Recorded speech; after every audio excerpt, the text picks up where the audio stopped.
Hello and welcome back to the Illinois Department of Commerce and Economic Opportunities Office of Minority Economic Empowerment and the Illinois Small Business Development Center Network's Business Basics series. A great set of videos to help connect entrepreneurs with the information they need to be successful. Brief introduction, why Business Basics? This is a collaboration intended to remove those barriers and empower entrepreneurs with information so you can be successful in pursuit of your goal and your vision of starting a business here in the state of Illinois. What we're doing is covering some of those foundational topics that we often hear from entrepreneurs where maybe there's some opportunities for learning, some misunderstanding and confusion. I want to clarify those things through these short and sweet presentations that you can rewatch as many times as you like. We invite you to take notes as you're watching. We're also going to post the slides so that you can view the slides yourself and enjoy to get what you need out of this presentation. So a little bit about the OMEE office, or the Office of Minority Economic Empowerment. Not going to read the entire slide, but we exist as part of the Department of Commerce, and we're an outreach office targeting minorities, women, veterans, and individuals with disabilities. Essentially, those marginalized communities that are often disconnected from resources and support. We're here to help. And we're very honored to be partnering with our friends at the Illinois Small Business Development Center on a great presentation for you all today.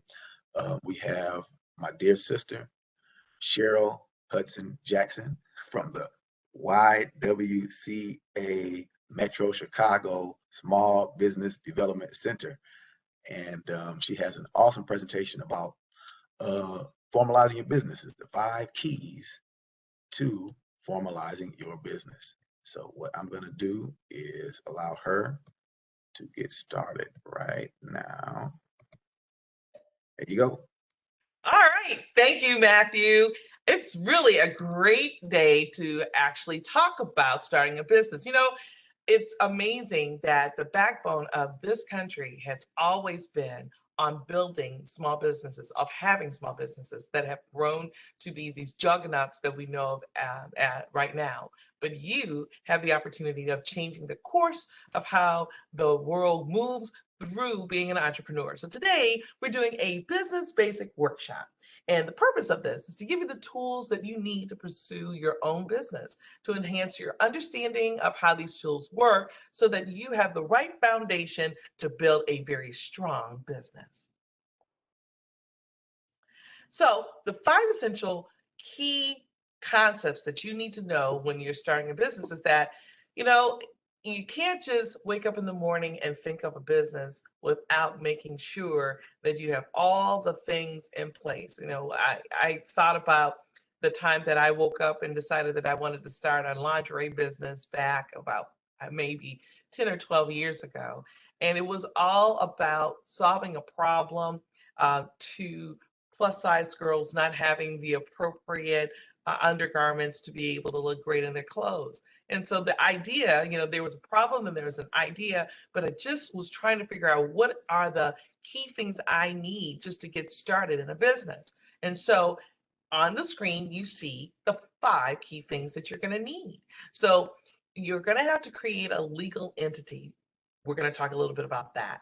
You're going to have a business plan, which basically will cover the whole scope of why there's a problem, what's the solution, how you're going to scale it. And there's a presentation that you'll be able to get from this library to tell you more detail about business planning.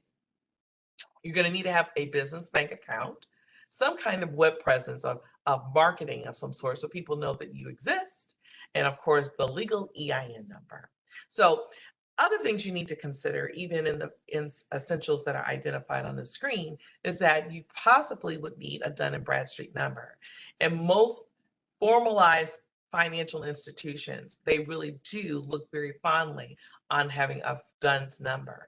It identifies your business as able to connect with the Better Business Bureau. It has a lot of tentacles to it to be able to qualify and quantify and endorse your great business tactics. Then there's the SAMS number, or the SAMS, which is the System of Award Management, which is a more of a government-wide portal for you to participate in. And this is where, if you're doing business with the government, it's pretty key to have that in your arsenal, in your business essentials. And then, if you are a individual in this country that doesn't have a Social Security number, but you may have an H-1 visa, or you're on permanent residency status, you can still have a business in this country. And that's where the ITIN information becomes very, very important for you to be able to start your business, to actually point to your legal entity. So again, your 5 essentials plus, I'm going to call it, is that you need a legal entity, a business plan, a business bank account, a website presence, an EIN number, and then the plus is either a Dun & Bradstreet number, if in fact you're doing a traditional business, a SAMS registration, so if you're doing business with the government, and if in fact you're here on permanent residency or H-1 visa, you will need an ITIN registration. So, business idea. So, what are you interested in? So, I'll continue to use my my concept of my bra business. So, I was interested in doing this particular business, and it became more apparent to me because it was a problem of a friend of mine who was a very curvy girl that needed some wonderful garment to make her look great in her after 5 dress. And so, the concept of understanding being a woman wearing those garments, I had the eye to understand what needed to happen. So, in the context as I was interested in solving her problem, I knew and had the background of being a person who used the product myself, but I had a sewing background, so I knew exactly how to help rig the garment to make her look fantastic in her outfit. And so I started thinking about how many plus size girls had the same problem. And so I did the research in the market to find out that there were very few American-based corsetry businesses that really touch upon plus size women having the right foundations. And if they did have them, they were not very attractive. And so I started lining up all of my competition. Who's out there making undergarments for maybe plus size girls or just women in general, so I could understand the features and benefits of each one of my competitors and what I could do different, what I saw different, how it would set me apart. And then understanding, what is this industry? How big is this industry? And how do I fit in this industry? So I had to sit and really strategize on how I was going to solve the problem with the resources that were in my command and what I needed to go out and resource in terms of getting individuals to work with to be able to build this business, and understanding how to penetrate the market such that someone would know that I was out there, so that I could have a really good business. So again, what are you interested in? What do you have to offer? What's your expertise? What is the market trend?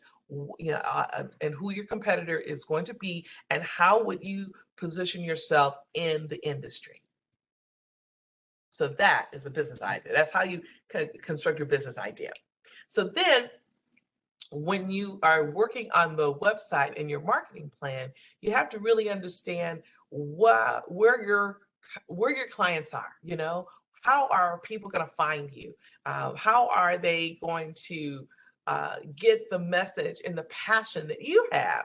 So you have to make sure you identify your market. In my case, it was plus size girls in the industry, of course, of intimate apparel. I had competitors like Goddess and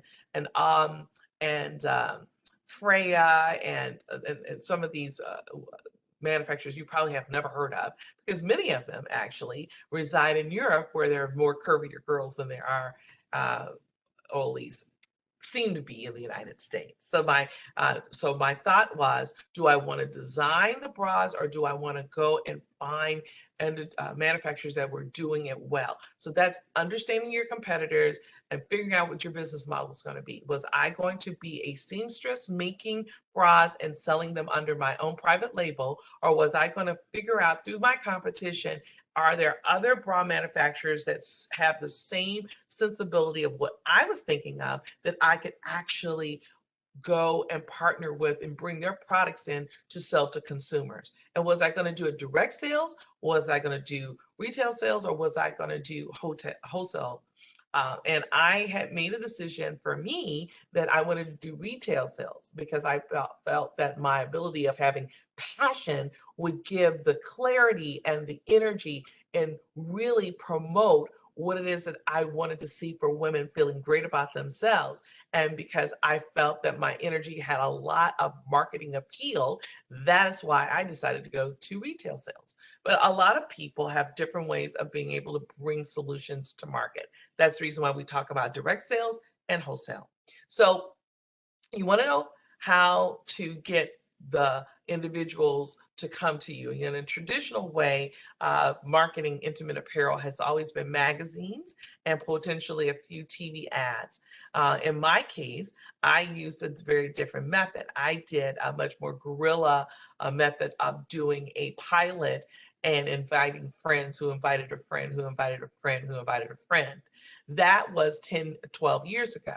But social media has definitely moved into a different space where you're able to Instagram it, FaceTime it, Facebook it, everything else. And so I wanted to make sure that you're very clear that you have a plethora of marketing opportunities available to you to be able to market your business. Cheryl, can you just touch on, this is a powerful piece, that marketing plan into one of those 5 keys is that web presence, those pieces on that sidebar. Can you just lean into that a little bit? How important it is to have a presence in your approach? Absolutely. So, if you are the only one that knows it, then there's no business. It is important to have a web presence. And here is where everybody gets confused or gets, I don't know, I won't say that you're afraid, but they're apprehensive. How about that? It's a better word. They don't know how to have a web presence. And so it's funny, if you don't know how to do that, find a young person because they definitely know how. A web presence doesn't mean that you have to have a very well-developed website that has multiple pages where you click on and you go to a page after page after page. Matter of fact, in this day and age, everybody wants their information really quick and concise. And so therefore you can have a web page.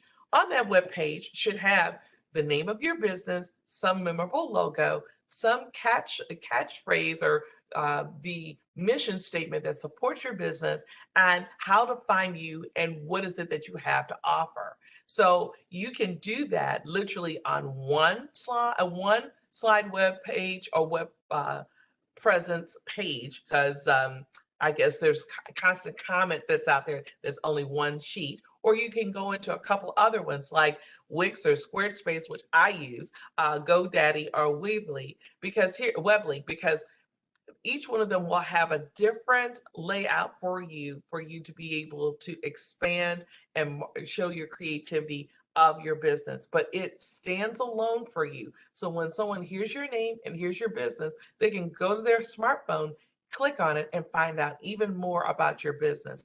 It's your calling card. It is your digital business card, and it gives more details so that you get business even when you're not there. So if you are impressive enough to do a presentation for someone and someone's in earshot and misses most of your presentation, but it has your name and your business name and go to the website, they get all the information that is needed for them to participate in being a customer of yours. So that's why a web presence is very important.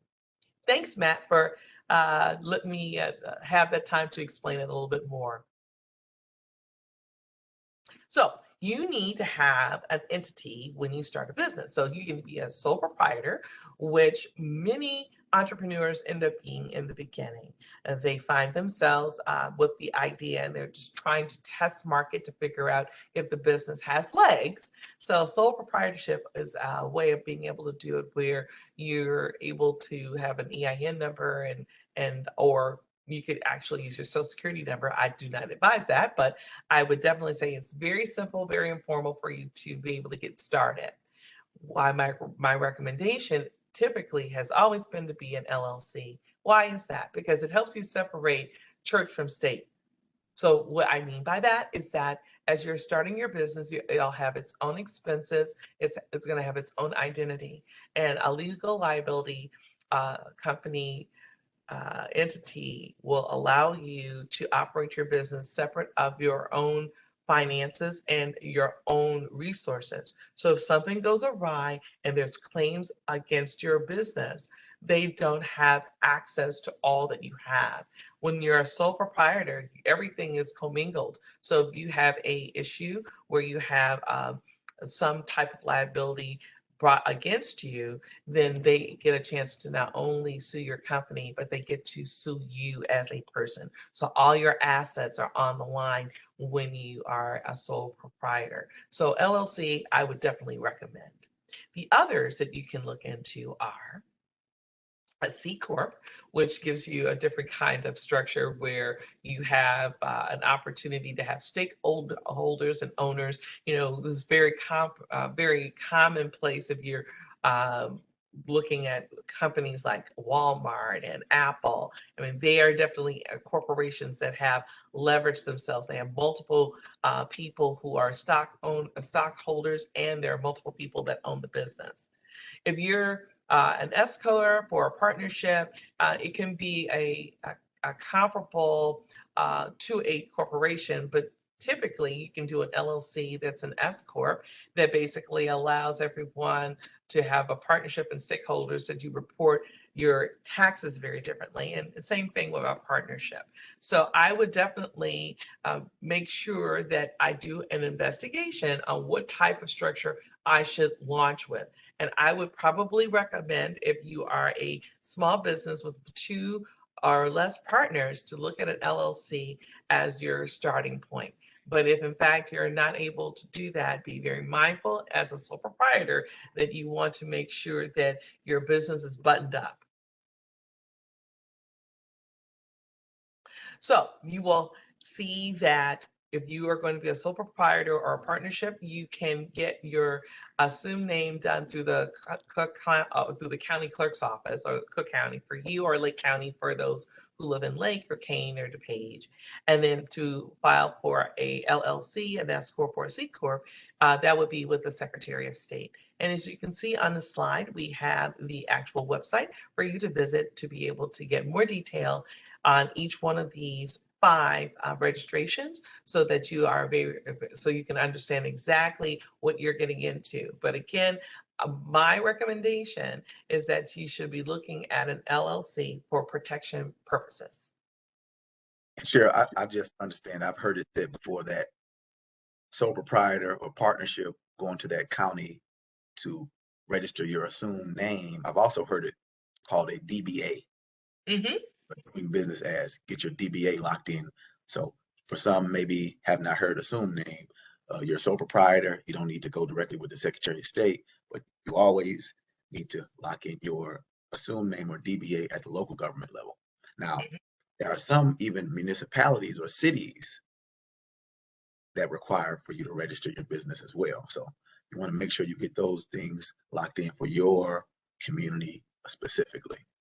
Absolutely. So in the case of Lake County, if you are doing a business in Round Lake or Gurnee or Grays Lake, those communities also require you to have a business license in the community in which you work. And Cook County is a little different because Chicago is a huge city. But when you start operating outside the Chicago metropolitan area, in areas like DuPage, Kane, and Lake County, each one of their communities have their own community structure, and therefore will require you to file with them as well. Thank you. Tax ID number, so important. Uncle Sam wants his money. So you cannot get away from not having a tax ID number. So that EIN number is so easy to apply for. It's not that difficult.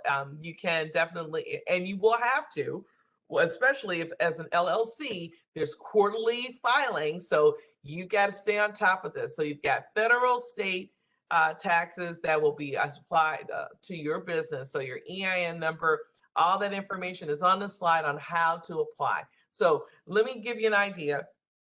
If you start your business like in 2022 and you started tomorrow and you get your EIN number, and it's after the tax season, of course, then your business will, your quarterly filing will start in the next quarter. So for me, this year, I decided to do a new consulting business, and I started it in February. So for me, I am now being very mindful. My quarter reminders are going to start coming up, so I have to file and have everything kind of identified appropriately. So when I get ready to do my taxes next year, everything is in alignment. And so this identification number separates me from my business. So when I file my regular taxes as my name, that's one thing. And when I do it under CHJ Consulting, is another. And so those IDs are very important to be separating church and state.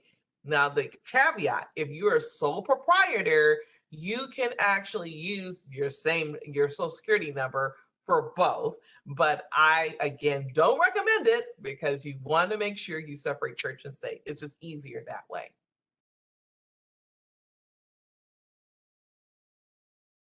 So I just want to, we talk about those quarterly taxes. That would be for a corporation or LLC. That is correct. That would be payroll taxes that they pay. Mm-hmm. Okay, got you. Absolutely. If you are a sole proprietor, you have no employees, or you've got consultants working for you, your consultants are going to get their final paperwork at the end of your tax year, which will be considered a 1099. But if you're bringing on someone as a real employee that you're paying, then you've got to do quarterly filing for them. Right, and that real employee may be you. This is true. Yes, and I recommend that you pay yourself, because here's the other misnomer. Everybody thinks that when they start a business, because they don't have any revenue, they don't pay themselves, so therefore they don't need to file. Yeah, you do. You have to pay yourself. So, a business is a business when you're paying yourself. When you're not paying yourself, you're actually a charity, or you're just volunteering your time.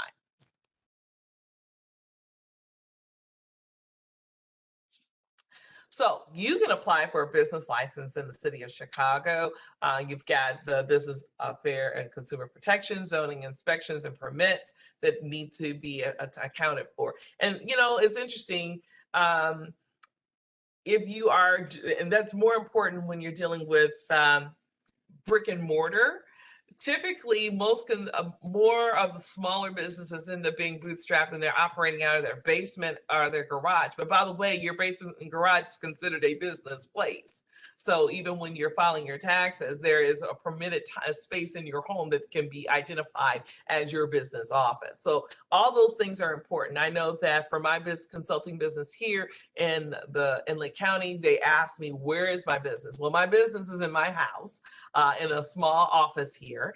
And, they even ask, how big is it? What does it have? All the things. Are you selling food stuff? It's all of those things. So the questionnaire will be very specific. So it will be able to identify what kind of permits and inspections and all the things that are going to be necessary for you to legitimately have your business in that space.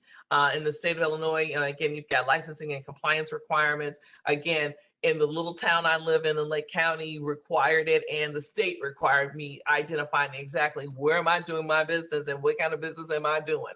Because if I was doing a liquor business, like if I was curating a small batch alcohol, I'm going to have an inspection and a permit and a zoning, because quite frankly, not every community can have a business license to do liquor in their community. It's amazing. I was laughing because there's a small town in Lake County. I said they must have had a friend that had worked in the alcohol business, because they have more permits, because they have more bars per block than I've ever seen in any small community. But they could only have a bar with a liquor permit and license. If they didn't have it, they'd be out of business, and they'd have the locks on the door. So it's important to have the appropriate licensing for the business that you're in. And then we talk about cosmetology, one of the Oh, biggest industries for so many of the communities we serve. There's certain licensure that you need to have. And then you said restaurants, you got to have your food and beverage piece. Even some people do work where they scrap metals, mm-hmm. In certain communities, that's safety standards that need to be met, and they want to have you licensed. Sometimes if you have arcade equipment in your restaurant, those type of things need to be inspected and licensed. So those are the things that you want to be mindful of that Cheryl was just talking about. Oh, absolutely. Especially nowadays, in Lake County, there's not a restaurant or a bar now that doesn't have a slot machine. And so therefore, special permits for that. You cannot just roll one in there and think it's going to be okay. It has to meet the standards, because that is gambling, and gambling has a whole list of criteria that you must comply with in order for you to have that kind of apparatus in your building. But yes, you're right. Barbershops, beauty shops, restaurants, people who throw pots, people who have anything that could potentially combust, blow up, or burn down will have to go through inspections and have specific permits for those kinds of creatives, those kinds of businesses. So, finding your source of cash flow. Let me just tell you that most entrepreneurs usually are self-funded, and they use 401k because you can use those dollars and not be taxed on them, or they've saved up for a rainy day and they've decided to put their money into it. They've been able to make a presentation in front of family and friends, and they believe in them, so they lend them the money or give them the money. There's angel investors who will actually listen to the scalability of your business and will give you a finite amount of money over a period of time, for a period of time, of interest and potentially points of ownership of your business, depending on what you have. That is definitely the mindset of a venture capitalist. They really want to understand what your business is, because there might be an opportunity of acquisition at the end, depending on how you scale your business.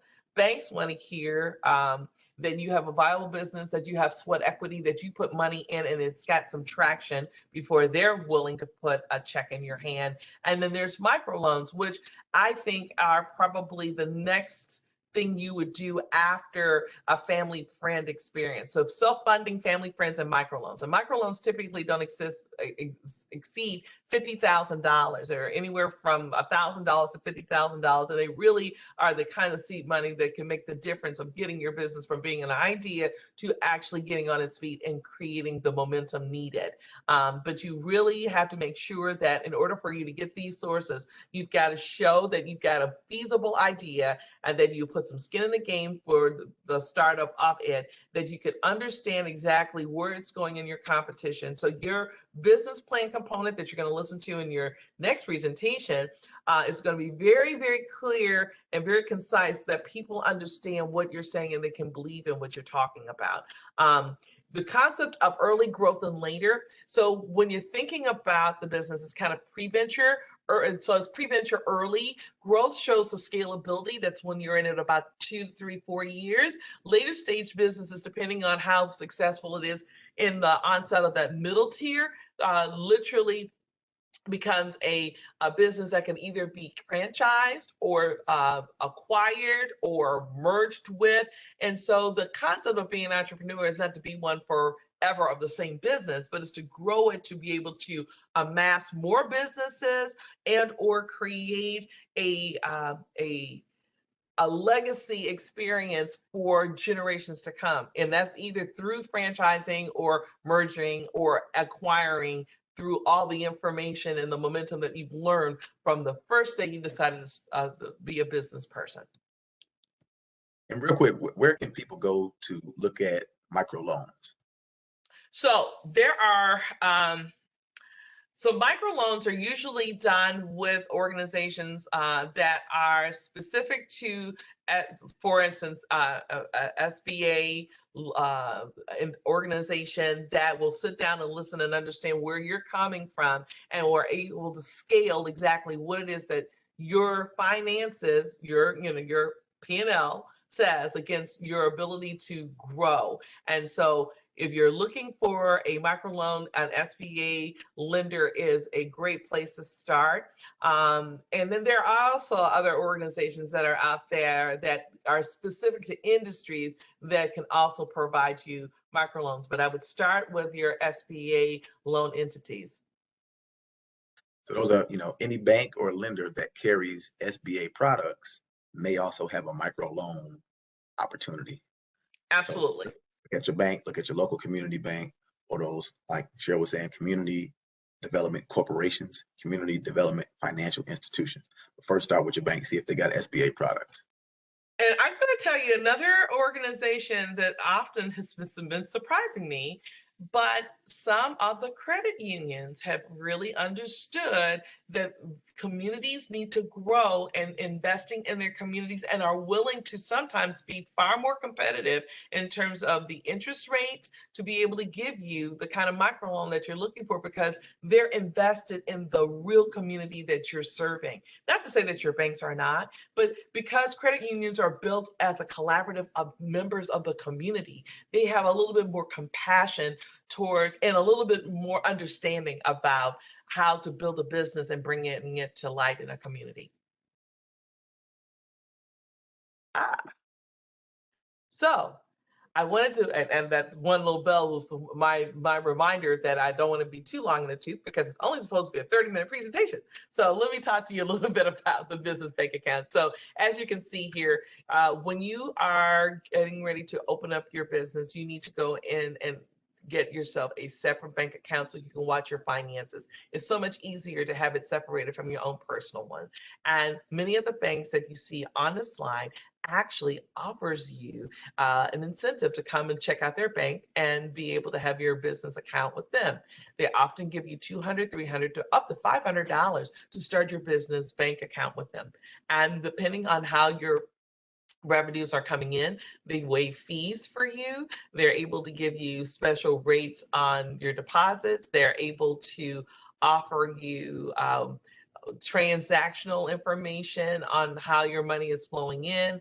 So it's a really interesting experience of going in and talking to all these banks. But what you should really take into account is understanding how your revenues are going to flow in, because you don't want to get a business bank account that is not agile enough or doesn't align with how your money is going to be coming in to the bank account. So if you're doing a business that only get revenues once a month and they need you to have a monthly threshold of X amount of dollars, you need to be mindful of that, because if you're below that, then you're going to pay fees. And so you don't want to do that. You want to keep as much money in your pocket as possible. So the pitfalls of poor business planning is thinking that you come up with an idea, no one has ever had it, and don't do any research and try to go to market. Not a smart move. You've got to do your homework. You need to make sure that you understand what your problem is, what your solution is. Has anybody else come up with that same solution? And how are you different from everyone else so you can differentiate yourself from the competition? And being able to understand who your target market is and be able to have a marketing plan to make sure that they know that you're out there, and being able to see your projections. How much money do you need to start the business? How much money do you think the business will actually yield realistically? Not the high side, but the conservative side of how you are going to be able to make the revenues that you put on your projections. Understand what your expenses are going to be and make sure you pay yourself, and make sure, no matter what, that if you need any kind of supplier or any additives to be able to do your business, that you understand how they will align in timing to the funding and the revenues that you will meet and need. Because unfortunately, if your supplier and you are not in accord, your business is not going to survive. So I don't know if there's any questions, because we're really not talking voice to voice, but I just want to tell you that Princess Fountain Gentry, who is our interim director of our Illinois SBDC is available to answer any questions that you have. You can also ask for me. And again, I'm Cheryl Hudson-Jackson. I'm the Director of Franchise and Business Enterprise with the YWCA Metropolitan Chicago. It's been great hanging out with you today. I hope that what I've shared are some helpful tips that you'll be able to use. I'm looking so forward to coming and supporting your business. And thank you, Matthew. I really appreciate having the opportunity to share what I know today. And I'm going to knock on wood that everyone has a successful business. Thank you so much, sister. You had a great presentation. Those 5 keys plus.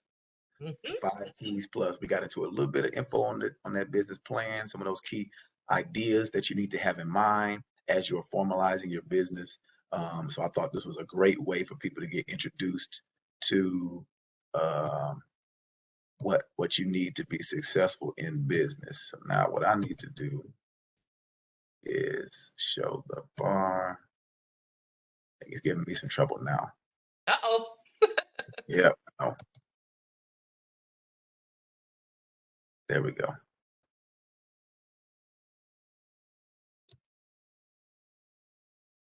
Oh my goodness. So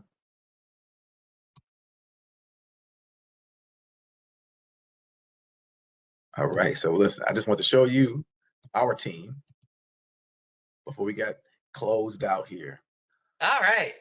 The business development managers for the Illinois Office of Minority Economic Empowerment.